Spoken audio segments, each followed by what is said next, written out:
Merhaba tekrardan. Ee, Yavaştan başlayalım isterseniz. Öncelikle teşekkür ederim katılım için. Ee, Öncelikle bir Türkçe olarak giriş yapmak istiyorum. Daha sonra webinarın içeriğinden biraz bahsedeceğim ve Ole'yi tanıtacağım. Daha sonra sunumumuza başlayacağız. Öncelikle ismim Ali Fırat Bucak. Biyas Mühendislik'te titreşim akustik takım lideriyim. Titreşim akustikle alakalı ürünlerin desteğinden ve satışından sorumluyum. Ee, Yaklaşık 6 yıldır Biyas Mühendislik'te çalışıyorum. Biyas Mühendislik olarak dünyada test ölçüm alanında birçok temsilciliğimiz var. Bunlardan bir tanesi de GRAS. GRAS, akustik sensör ve mikrofonlar konusunda destek veren gerçekten alanında öncü firmalardan bir tanesi. Bizim de uzun yıllardır birlikte çalıştığımız, birlikte çalışmaktan çok memnun olduğumuz bir firma. GRAS'la birlikte bu webinarı gerçekleştiriyoruz. Webinarımız yaklaşık bir saat sürecek. Ölçüm mikrofonlarıyla alakalı bir bilgilendirme, bir eğitim webinarı olacak. Bu webinarda mikrofonun ne olduğundan, çalışma prensibinden, farklı uygulamalar için özelleştirilmiş mikrofonlardan bahsedeceğiz. Günün sonunda da mikrofon seçerken ve kullanırken nelere dikkat etmemiz gerektiği konusunda bilgi sahibi olmuş olacağız. Webinar yaklaşık bir saat sürecek. Bu bir saatin sonunda bir soru cevap kısmımız olacak. Webinar esnasında aklınıza takılan bir şeyler olursa, sorularınız olursa chat'e yazabilirsiniz. Soru cevap kısmı var yukarıda, oradan da yazabilirsiniz aynı şekilde. Webinar bitiminde, sunum bitiminde bunları tek tek cevaplamaya çalışacağız Ole ile birlikte. İzninizle şimdi İngilizce olarak devam edeceğim. Thank you all for attending our microphone training webinar. I would like to introduce our presenter, Ole. Ole is Vice President, Support and Applications section in GRAS, and he is one of the acoustic experts in GRAS. And he has about 40 years of experience in this area. He has, and he is a very good engineer and very good teacher as well. So he will present this presentation for us. Ole, it's a pleasure to have you here, and Thank you you. can take the control and begin your presentation whenever you're ready. I will, and thank you for that I can be together with you here this afternoon. So we have a huge agenda today, so I will actually just jump into it and start my presentation. See, the agenda for today is that when we are measuring sound, when we are measuring noise, then normally have a sound source or a noise source. And for picking up this sound or noise, we are using a microphone. Normally, a microphone will actually consist of a microphone capsule and a preamplifier. Normally, the output impedance for the microphone capsule is very, very high, so we need actually a preamplifier to be able to drive our data acquisition system, our analyzer, or whatever we call it. See, we have the analyzer system here. A preamplifier needs actually a power supply for being able to work. So therefore, we have a power supply as well. Some analyzers do actually have a built-in power supply. Other analyzers doesn't have. In the case they doesn't have, you need an externally power module.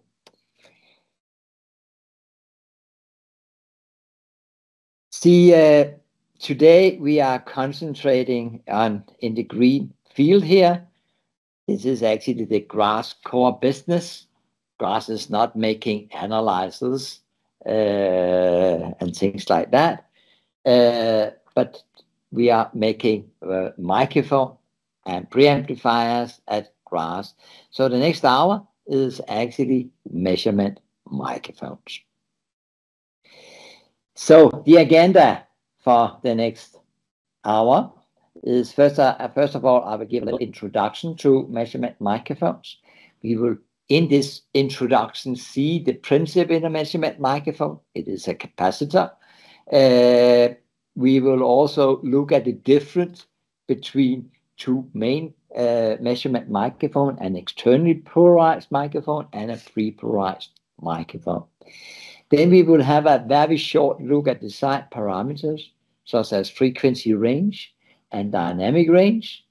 We will have a look at the standard. We will have a look at the different sound fields. And we will look at types of microphones. We will also, in the end of this webinar, have a look at the venting system in a microphone. And then there will also be time for questions by the end. So if you have questions during my presentations, then just have them in mind. And then in the end of the presentation, we will take all the questions. See, sound is energy that is transmitted by sound waves in any in air or any other media, which actually we can detect as human and we can hear. Sound can also be described as pressure variations in air or any other media that the human ear can detect. Sound, it can be wanted, it can be unwanted, it can be pleasant, it can also be very unpleasant. Unwanted, unpleasant, and very loud sounds are also what we actually call and also what we define as noise. A microphone is a dynamic sensor measuring the pressure fluctuation in the media it is used, and normally we are measuring in air. So around us we have the atmospheric pressure, and when we are making some noise, when I'm speaking, then I will actually modulate this atmospheric pressure. So we will have the pressure variation, the atmospheric pressure with the pressure variation from my speech. And these pressure variation we will actually pick up by our microphone. See, the maximum pressure variation we can measure is actually equal with the atmospheric pressure we have today, if we would like to measure something that is symmetrically around the pressure. So we have the same high peak pressure as the same minus peak pressure. If we do the calculations, then the maximum pressure we are able to measure this way is 194 dB. Types of microphones, measurement microphones. Measurement microphones, as we talked about in the previous slides, is a dynamic pressure sensor measuring the pressure variations in air. A measurement microphone is actually a very reliable sensor. It is also a very accurate sensor. We will see that. It can be calibrated. It is actually a must according to the standard for measurement microphones. The standard for measurement microphones is the IEC 61094. We will come back to this standard. A measurement microphone has a very high dynamic range. We are actually talking about a dynamic range which is higher than 124 dB. We have, a measurement microphone has also a frequency range covering the frequencies of interest. We are actually able to measure from 0. some hertz up to more than 200 kilohertz, not with the same type of microphones, but with different sizes of microphones. A microphone, or a measurement microphone, is also optimized for the field it is used in. So it is optimized for the sound field we would like to use it in. And it means that we have actually minimum influence in that sound field. Minimum influence on environmental changes such as temperature, humidity, and static pressure. And a measurement microphone is actually also designed to be used also in heavy environment. So it is actually a robust unit. But of course, you have to handle it with care. See, how does it work? We have here a component, a capacitor, a plate capacitor, where we have two plates. And in between these two plates, we have an insulator material. This insulator material, it could be plastic, sorry, it could be ceramic, it could also be air. For a microphone, it is air we have between these two plates. We have here the capacitor and a formula for the capacitor. We are not going to go in details with these formulas today. But more interested is, we do also have here a little diagram of a microphone. And here we can actually see that we have two plates. We have the diaphragm itself, the diaphragm, the folio, as somebody calls it, in front of the microphone. And behind this diaphragm, we do have what we call the back plate. And the diaphragm and the back plate is actually creating the capacitor. So if we look at it, then we have our diaphragm, we have our back plate, we have a certain distance between the diaphragm and the back plate. This distance is in the neighborhood of 20 microns. So they are actually placed very, very close to each other. Then we have the diameter of the microphone. This diameter is fixed, set up due to the standard. It could be 1 inch, it could be ½ inch, it could be 1/4 inch or 1/8 of an inch. If we look at the other components we actually have with the microphone, then we have the housing, the casing of the microphone. We have and on the top of the casing, we have placed our diaphragm. Just below the diaphragm, inside the microphone, we have the back plate. The back plate has been mounted on an isolator for isolating the back plate from the housing and the rest of the other parts. And on the top of the microphone, we have a protection grid for protecting the diaphragm. For us, when we have a finger and things like that, we would like to touch the diaphragm. We talked about that. The displacement, the way how much the diaphragm actually will move, is in the neighborhood of 2.5 to 5 microns over the entire dynamic range, which was more than 120 dB. So it's not a huge movement, displacement or movement we have of the microphone. It is just a very, very, very small changes we actually have on the diaphragm. How it works? Yeah, we have the sound pressure on the diaphragm,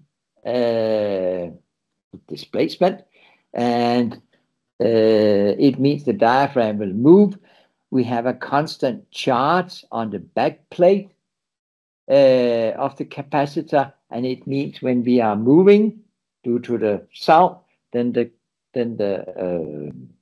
capacitance will move, and we will actually change the capacitance with a few picofarad. Again, over the entire dynamic range. The microphone will produce an output voltage which is equal to the pressure fluctuation we have on the diaphragm. We can also see it here on a little video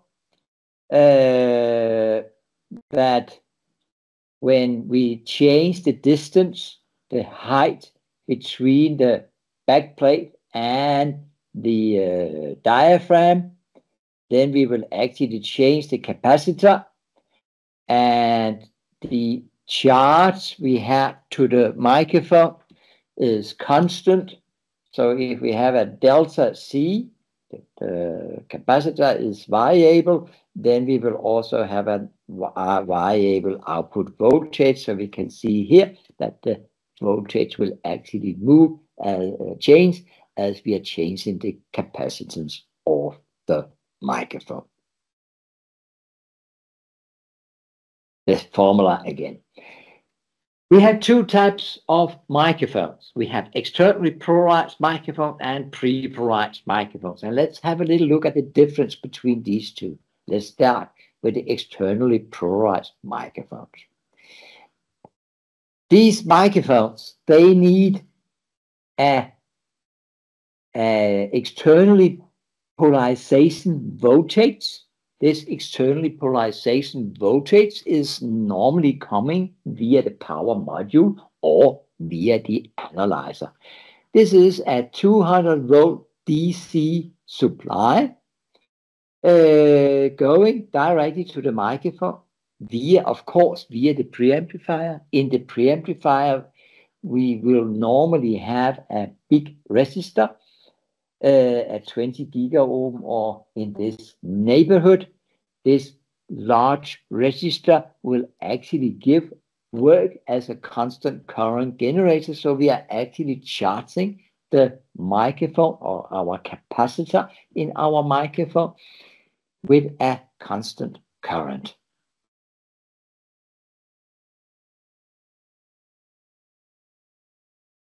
We have this formula again.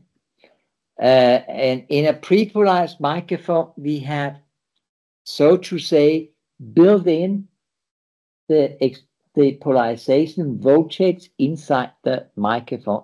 And it has actually been built in by having an electrode layer on the top of the back plate. So we are actually, we do have we could call it a little battery on the top of the back plate. This electrode layer is actually charged with electrons. So it's actually a negative charge. So we will charge it up with electrons, and then these electrons, they will actually keep there or be in the electrode layer forever. The electrode layer is actually a Teflon layer, which is very, very good for keeping the electrons inside the layer. If we still look at what is the difference between the externally polarized and the pre-polarized microphones. Externally polarized, they need these 200 volt polarization voltage. It is a positive charge. And it means actually if we have a positive pressure, if we have an impulse going to the microphone, then if it's the diaphragm will be closer to the back plate, then the output voltage will be lower. So it means that we, from input to output of an externally polarized microphone, will have 180 degrees phase shift, like we can see here. The externally polarized microphones are also called traditional types of microphones or LEMO types of microphone. LEMO is due to the types of preamplifier we are using together with these microphones. If we look at the pre-polarized microphones, then we have this electrode layer. We have no directly polarization voltage, but we have in the layer has been charged with electrons. So we could actually say that we have a built-in polarization voltage, and it is actually a negative voltage. And it means that for a positive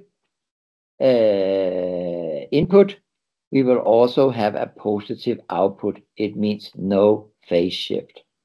These microphones are also, when we have combined them with a preamplifier, then we also call them CCP type or ICP type, depending on the manufacturer of the microphone.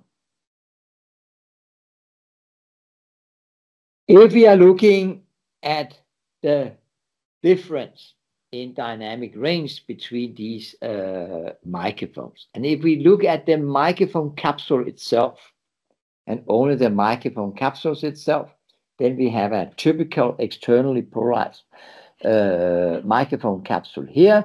It's a free-flow microphone, I can tell you.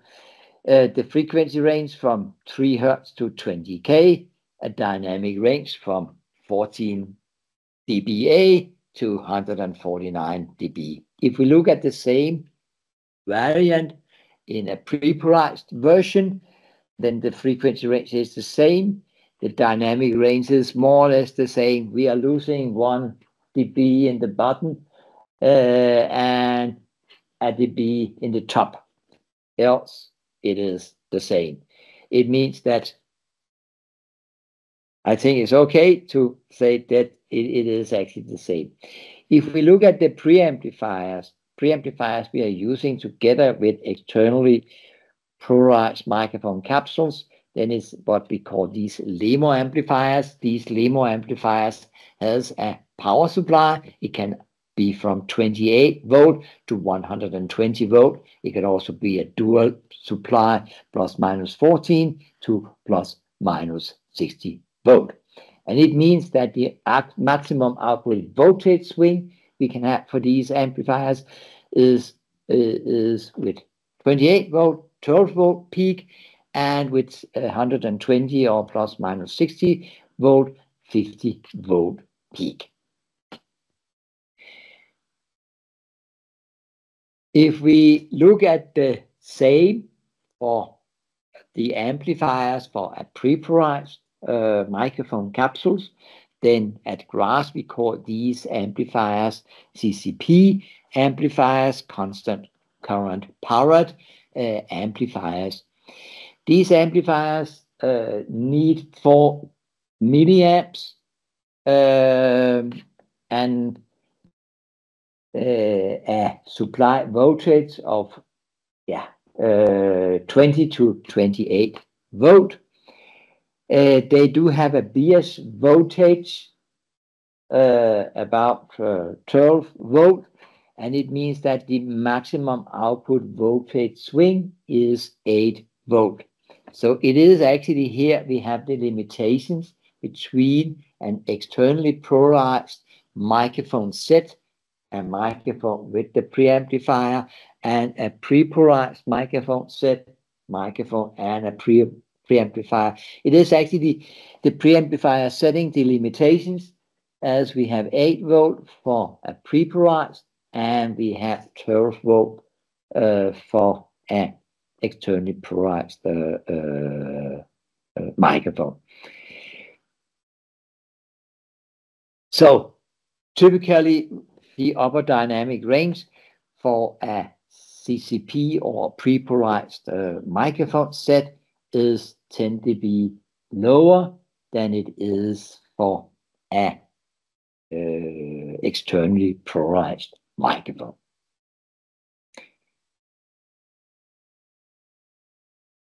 If we look at the size of microphones, then the area of the microphone, how big the microphone is. The larger the microphone is, the higher is the sensitivity. And the lower level will we be able to measure. A 1-inch microphone can measure up to maybe 140 dB and down to about 10 dB, while a 1/8 of an inch microphone can measure up to 170 dB, and the lower dynamic range is then about 60 dB in this neighborhood. The bigger the diaphragm is, the lower frequency can we measure. And the bigger the microphone is, the bigger the diaphragm is, the more will we actually disturb the field we are measuring in.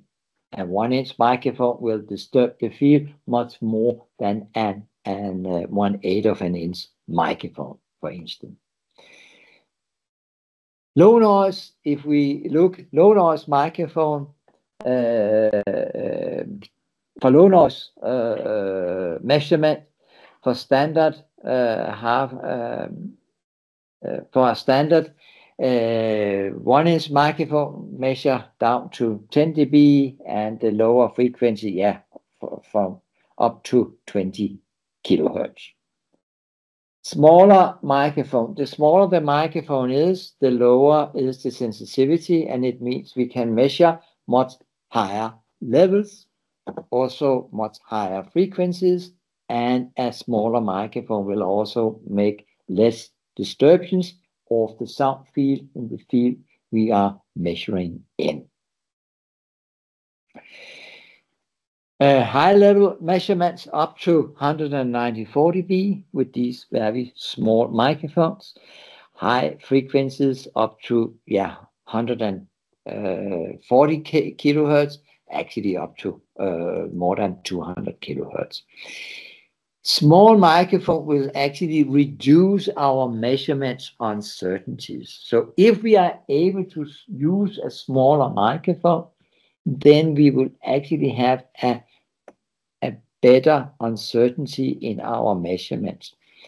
So a bigger microphone is, of course, a good selection, but a smaller microphone is actually even a better selection, because the smaller microphone will not have a huge impact in the sound field. So therefore, we don't need to be as accurate as we need to be when we are mounting a bigger microphone in the sound field for doing our measurements. We will come back to the influence of the sizes in the different fields. Frequency range, we talked about it. We have the lower limit, the lowest frequency, and we have the upper limit, the highest frequency we can measure. If we look at the whole range from GRAS, then we are able to measure, it's very precise here, from 0.09 hertz up to 140 kilohertz. The one measuring from 0.09 hertz is a special microphone for measuring these very, very, very low frequencies. And again, in the other end is also a special microphone. It is a 1/8 of an inch microphone. The dynamic range, it depends on the size of the microphone. The lower limit of dynamic range, also called the inherent noise or the noise floor of the microphone. This is normally specified in dBA. And for different type of microphones, if for a 1/2-inch microphone, it will actually start from 16 dBA for the high sensitivity microphones, and for the less sensitive microphones, about 28 dBA. Quarter-inch microphones from 35 dB to 50 dB, and 1/8 of an inch more than a little bit more than 50 dB. If we look at the upper dynamic range, it's the maximum we can measure with a microphone. This is specified in dB peak, and it is going from 136 to 160 for half-inch microphones. For quarter-inch microphone, 166 to 184, and 1/8 of an inch, about 174 dB. The dynamic range is the difference between the upper and the lower limit of dynamic range. We have microphones able to measure below threshold of hearing, actually down to -2 dB. It is our 1-inch low noise microphone. We do also have microphones in the other end able to measure up to 193 dB for measuring very, very high sound pressure levels. The standard, the IEC 61094, it is actually a standard with 8 chapters from 1 to 8. Chapter 1 describes actually the specifications. It's not the specifications for a standard measurement microphone, but it is actually the specifications for a laboratory reference microphone. And for the laboratory reference microphone, we do also have part 2 and part 3 of the standard, which actually describes how to calibrate these laboratory reference microphones. The microphones you are working with every day, hopefully, and measurement microphone in general are actually described in the IEC 61094-4. This is the specification for what we call working standard microphones. Chapter 5 to 8 describes how to calibrate a working standard microphone. See, we talked about that. See, the standard does not deal with class 1 or class 2, nor with type 0, type 1, type 2, or type 3 microphones. The standard dealing with these classifications are actually the sound level meter standard, the IEC 61672, or the older version of it, IEC 60651. The newer version, 61672, deals with classifications, and the older one, the 6651, deals with types. And this is actually only covering half-inch free-field microphones, mainly for sound level meters. If we look at the standard, then I mentioned that we have the laboratory reference microphones. It is actually the microphones called LS, laboratory standard microphones. 2 means the size of the microphone, and 2 is actually half-inch, and P is the type of the microphone, P for pressure. So we have this laboratory reference microphone from GRAS, the 40AU-1. The standard describes actually a lot of different parameters, we have to fulfill for being able to call the microphone a laboratory reference microphone. It means it has to have a certain sensitivity, plus minus some dBs, a certain frequency range, a certain dynamic range, a fixed size.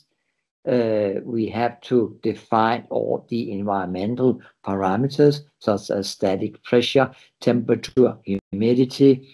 We have to have describes the stability, long-term stability, how much will the microphone change year for year for year. Also the short-term stability, how fast is actually the microphone to stabilize when you switch on power to the microphone. The microphone you are using daily is the working standard microphones.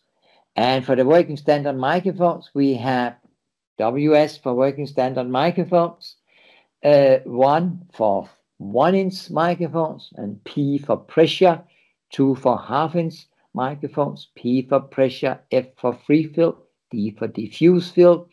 WS3 is 1/4-inch microphones, and again P for pressure, F for free fill, and D for diffuse fill. It's the working standard microphone, and it is actually all 1-inch, half-inch, and 1/4-inch microphones. See, 1/8 of an inch microphones are actually not described in the standard. It's not a part of the standard, but all the 1/8 of an inch microphones available on the market today, they are actually made according to the standard.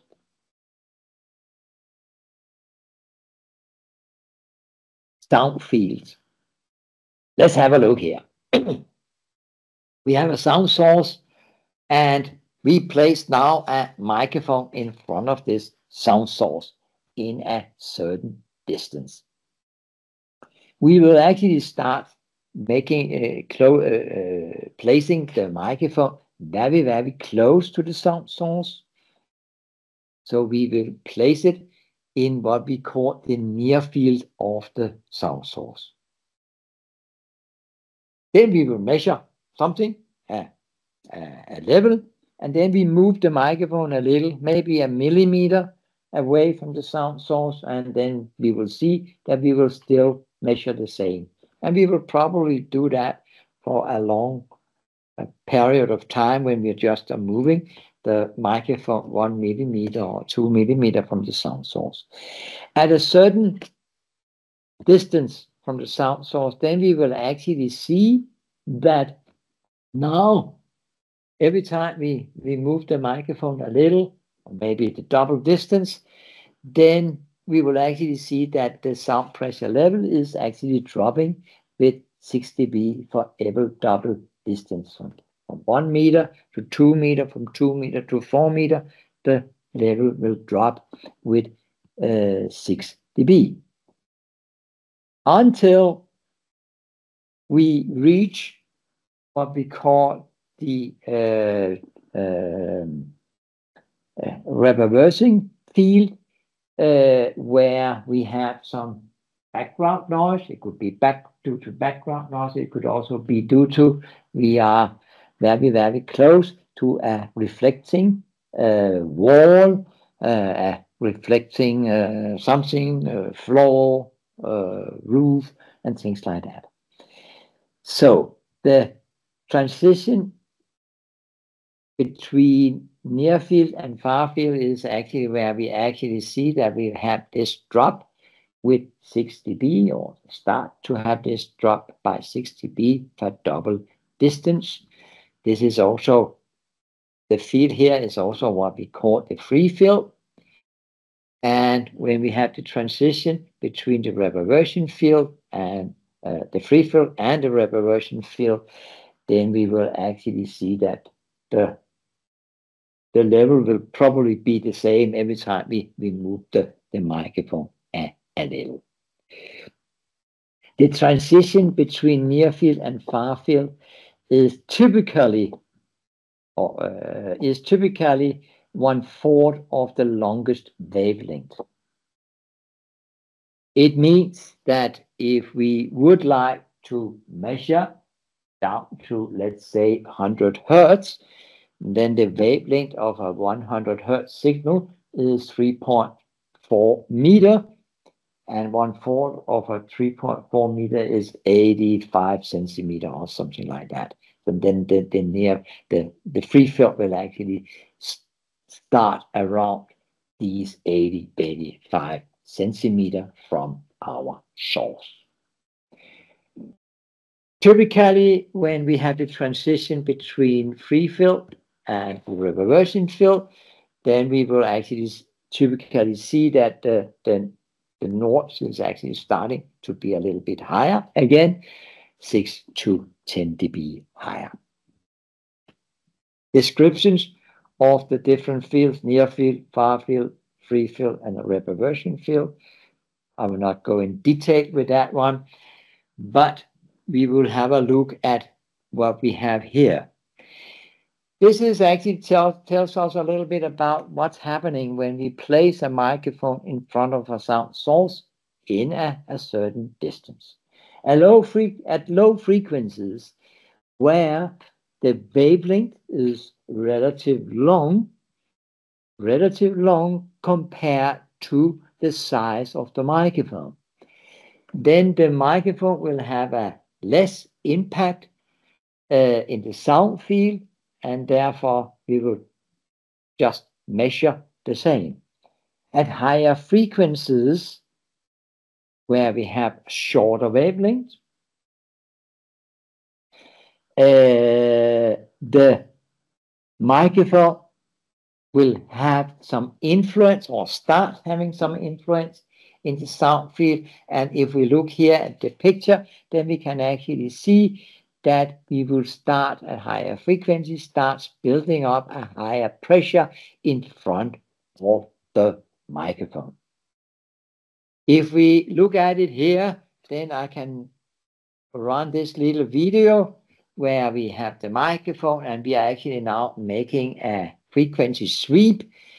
And as the frequencies got higher and higher, then we can actually see on this little video that the pressure in front of the diaphragm starts to build up.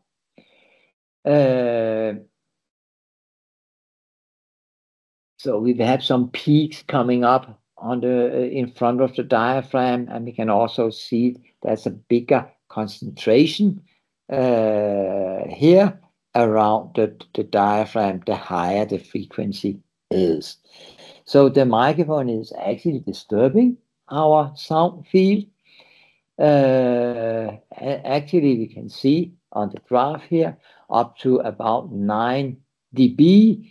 We will actually measure higher due to we have built up additional pressure in front of the microphone. So we have some reflections coming directly from the microphone itself.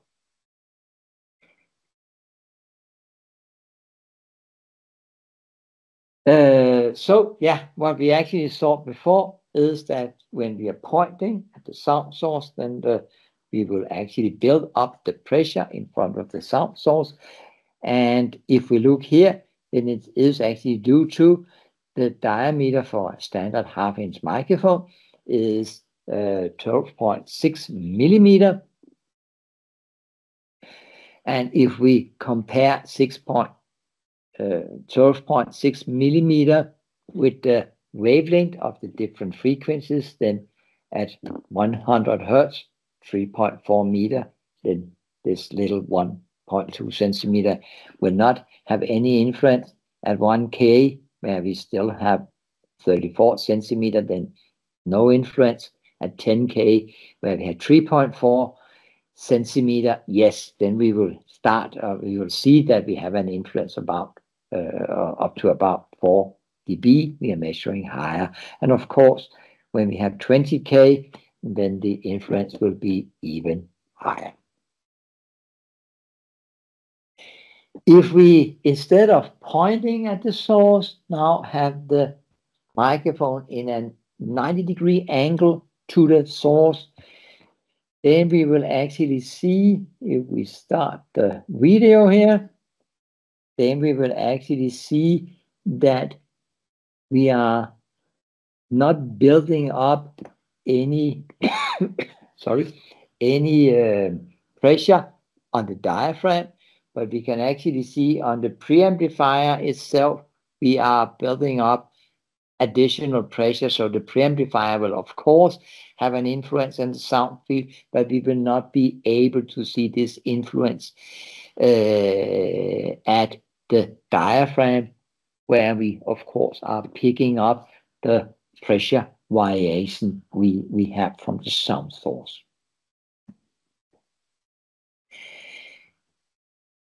So if we look at it, yes, then we actually have 9 dB difference between if we are pointing and if we have the microphone in 90-degree angle to the sound source. And it is actually the same with all types of microphones.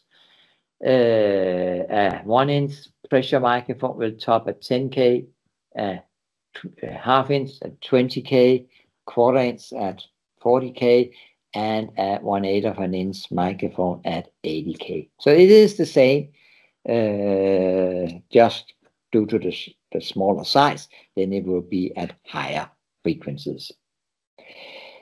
See, we do actually have 3 different types of microphones, or 3 different types to be used in the different fields where we do have. We have free field, we have pressure field, and we have random incidence.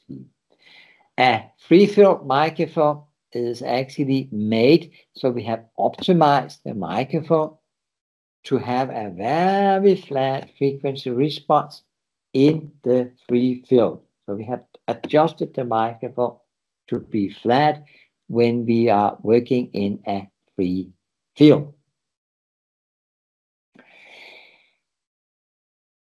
And how do we do that? We saw before that all the microphones, they will actually build up the pressure in front of the microphone.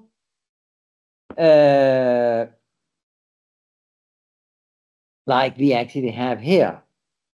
When we produce the microphone, then we actually adjust the pressure response of the microphone. So it is actually this black curve we have here. So we adjust, so it is actually the opposite of the pressure buildup.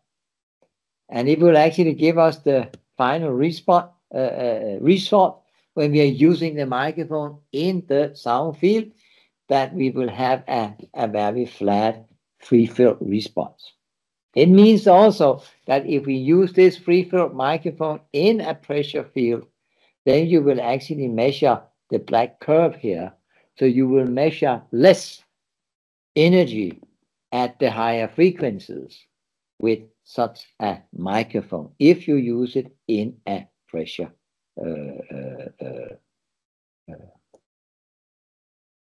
field.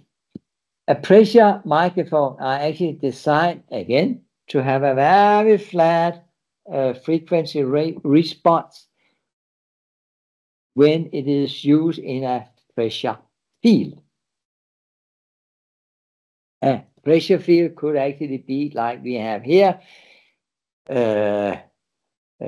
on a wall, where we want to measure the pressure on a wall. It could be in the near field we saw before, very close to the sound source. It could be when we have mounted the microphone flush on an aircraft wing, mounted the microphone inside a structure. Then we are actually talking about a pressure field. So yeah, pressure field microphone, when we are producing these in the factory, then we adjust the curve to be as flat as possible. So the pressure curve is like the black one here. So we are not doing anything else.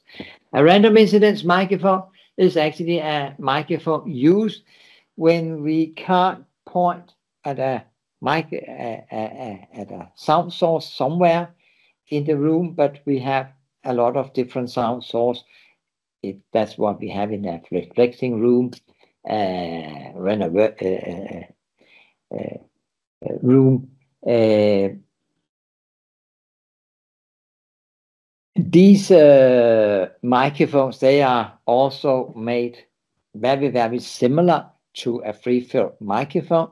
It means that we have the random incidents built up in front of the microphone when we are using this microphone in the field, in the factory.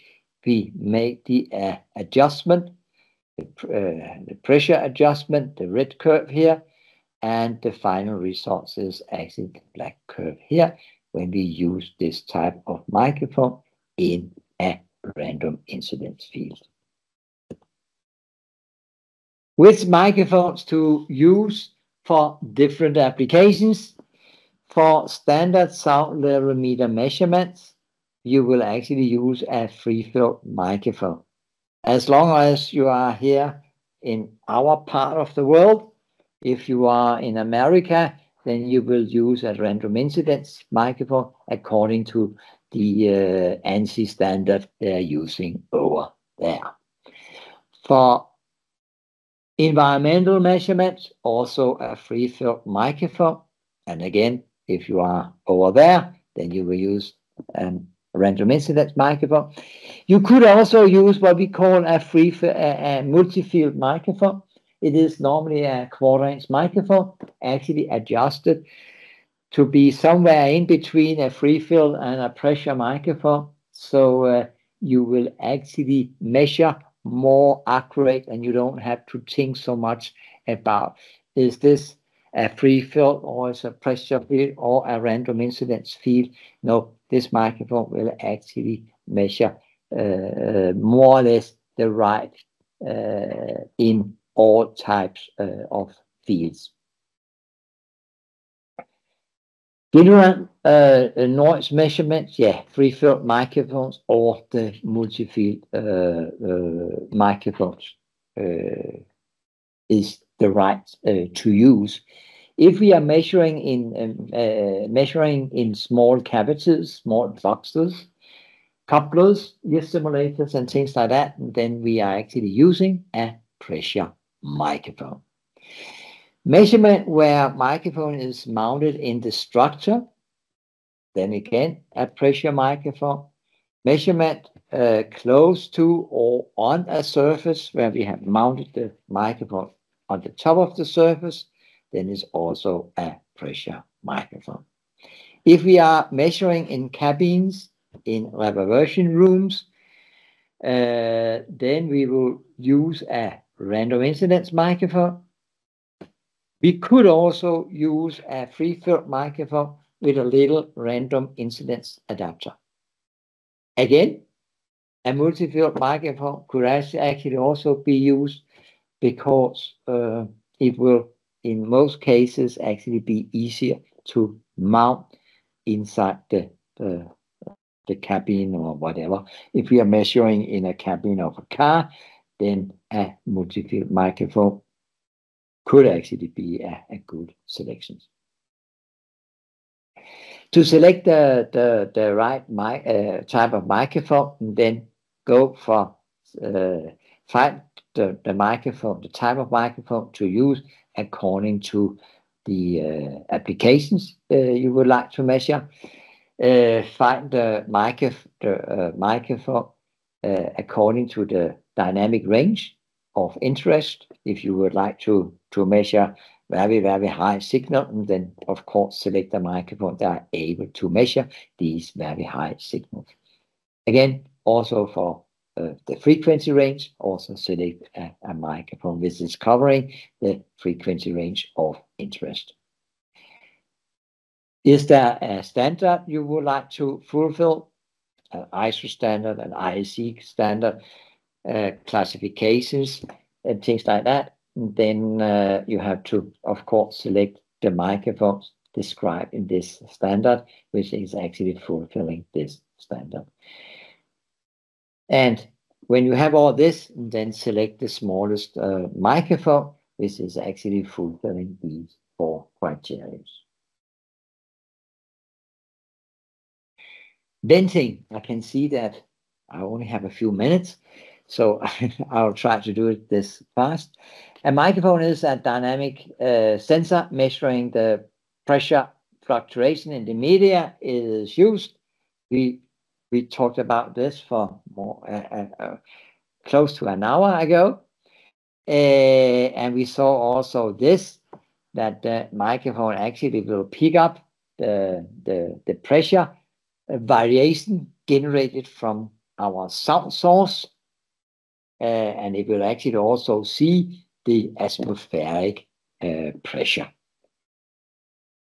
But we don't want to look at the atmospheric pressure with the microphone, so the microphone do actually have a venting system, and we do actually have 2 venting systems. It can either be a rear-vented microphone or a front-vented microphone. In a rear-vented microphone, there is a little venting between the inner of the microphone. There's a little hole there, and it will actually go through a little hole placed in the preamplifier. A front-vented microphone. In a front-vented microphone, we have plugged the hole into the back, and then there's a little hole in front of the microphone or on the side of the microphone. Just around the grid of the microphone, there's a little hole there, so the microphone will vent to the front. Where to use front and rear-vented microphone? The front-vented microphone, if you have a huge static pressure difference between the front of the microphone and the back of the microphone, it could actually be in wind tunnel applications, it could be in measurements, in closed cavities, boxes, etc. Then you have to use a front-vented microphone. A rear-vented microphone, you can actually use it in all other applications where you have no difference in the static pressure between the front of the microphone and the back of the microphone, and it is in most situations. What's happening if we actually have no venting? Let's say that we have a microphone here, and I will actually move this microphone up and down 1 meter. So I will actually block the venting in the microphone, moving up the microphone 1 meter. I have no venting. 1 meter of high will actually give us a difference in 0.25 millibar. It's nothing. If we calculate it into Pascal, then it's actually equal to 12.5 Pascal. It's a little bit more. And if we calculate 12.5 Pascal into dB, then it's almost 116 dB. So just moving up and down the microphone will actually create a signal on 160 dB, 16 dB. So the conclusion is, don't cover the venting hole. Don't use any labels, tape, fingers, holders, things like that for covering the venting hole. If you do that, then you will have a lot of issues with low frequency noise in your measurements.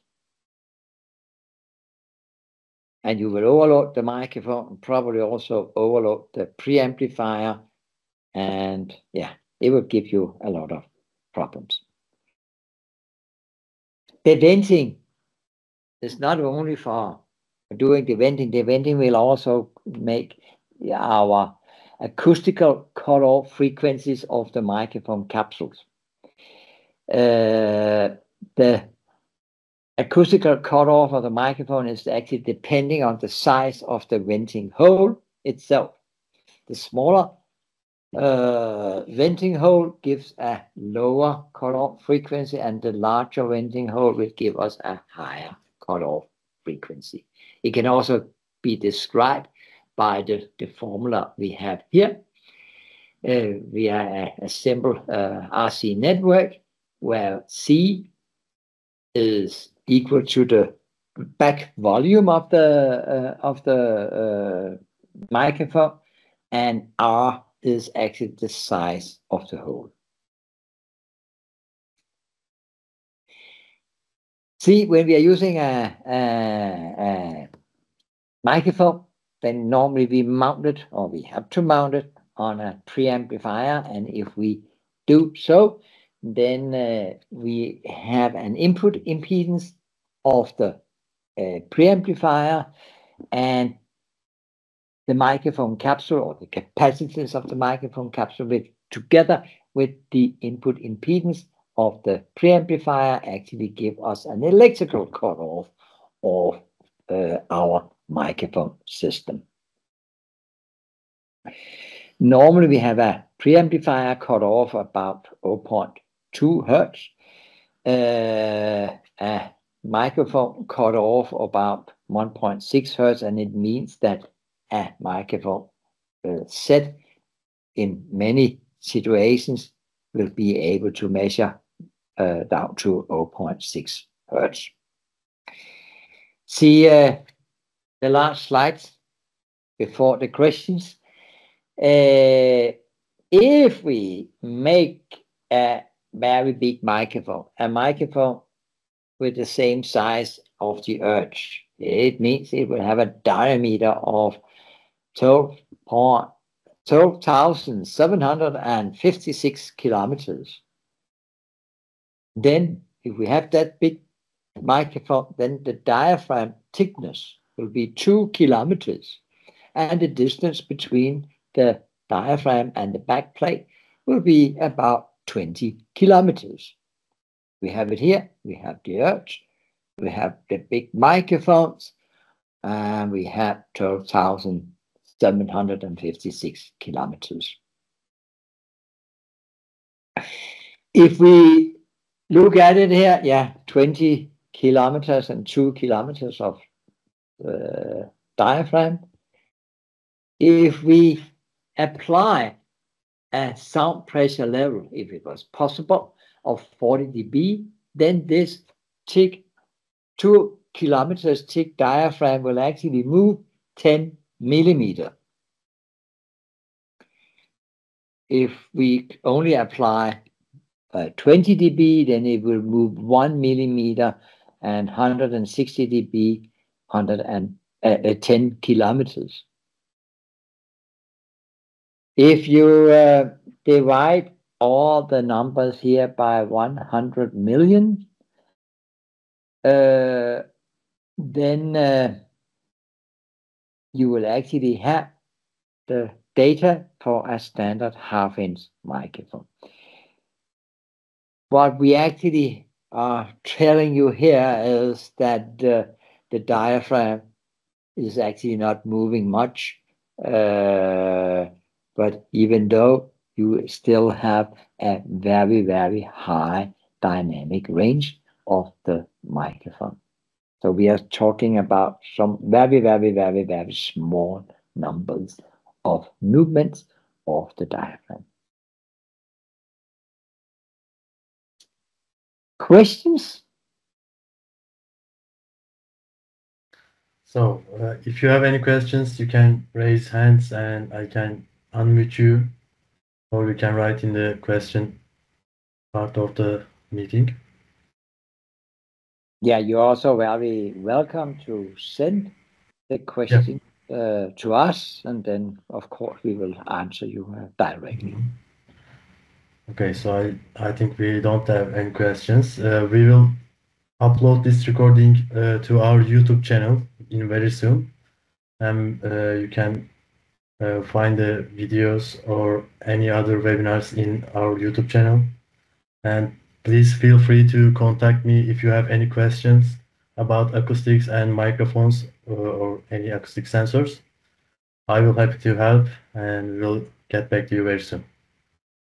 Thank you for the presentation, Ole. It was very You're useful. welcome. So I think, yeah. Okay, goodbye, everyone. Goodbye.